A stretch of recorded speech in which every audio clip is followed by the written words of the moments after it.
नमस्कार। आजकल काठमाडौँ निर्दय हुँदै गएको छ। मानवमा मानवता हराएर गएको छ। यतिसम्म स्वार्थी किन भएको छ?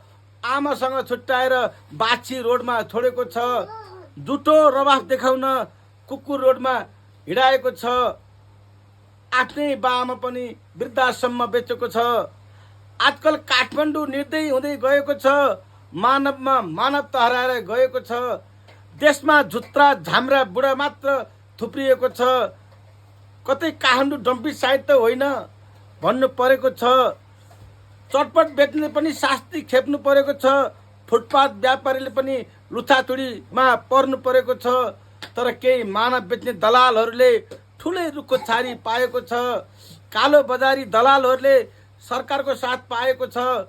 म हुँ भन्ने सोच्नु पनि निमुखमाथि खनिएको छ।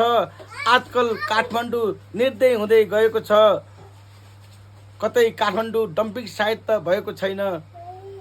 कतै काठमाडौँ डम्पिङ साइट त भएको छैन। जुत्रा झाम्रा बुढाहरूले नेतृत्व गरिरहेको